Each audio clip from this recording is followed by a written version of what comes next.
Good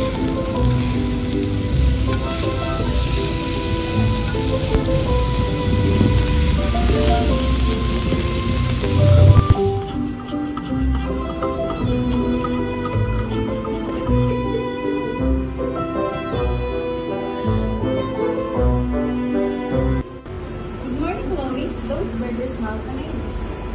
Mercy Maria, I added something to this. Can we open on time for once? We're just already 5 minutes behind. Relax, Ahmed. Coffee tastes better with a smell, you know. Efficiency tastes best.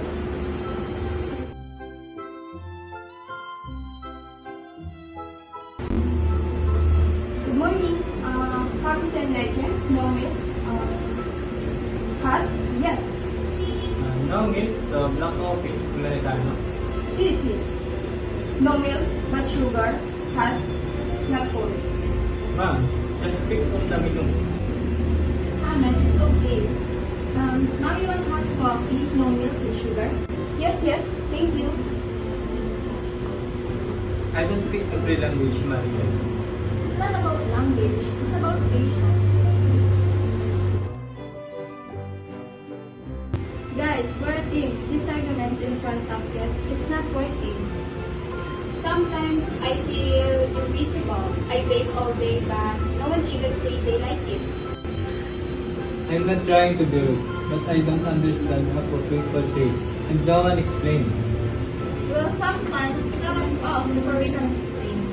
Let's do something about it. Tomorrow, we're closed for cleaning. Instead, we're doing culture day. Mr. Lee said yes. Today is not about coffee. It's about connection. You all bring something powerful. Your background, that's your edge. And we will share each other's culture.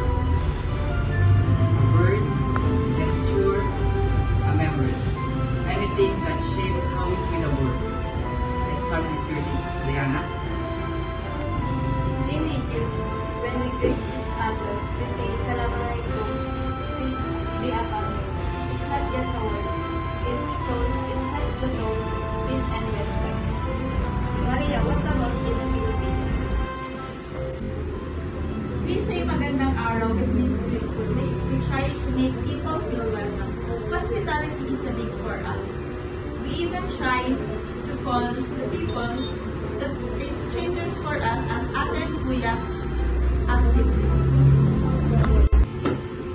In France, cafes are where people take their time, no rushing. A coffee is not just a drink, it's a moment.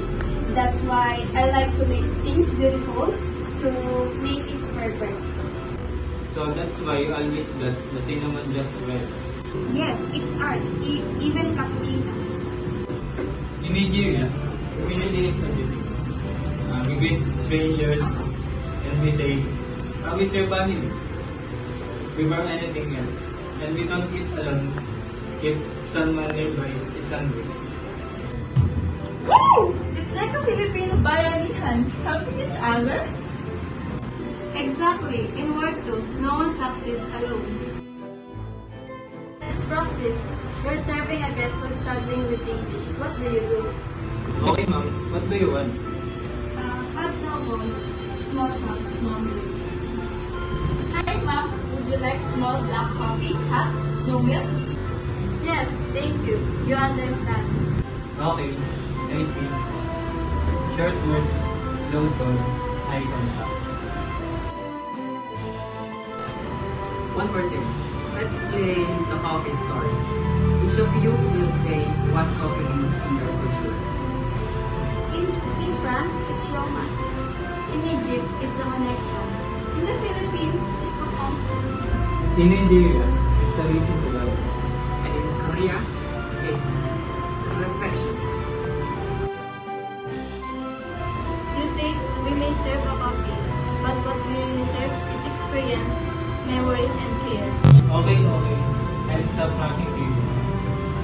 And I'll speak up more. And I'll give me the sunshine. Tomorrow is International Coffee Day. Not just for guests, for all of you. Let's make this cafe a mirror of the world, with kindness in every cup.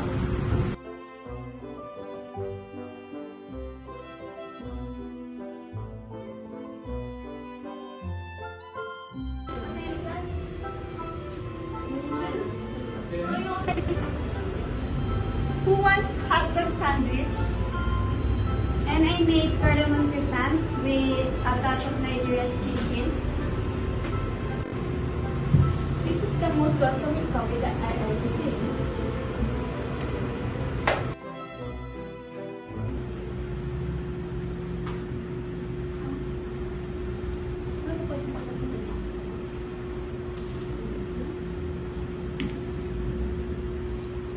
No milk! I'm allergic! I said no milk! Wait, she ordered almond latte. Ba't naman gave a regular? Chloe, grab ang talis namin. Maria, get water. I'm so sorry, Mom. We'll fix this.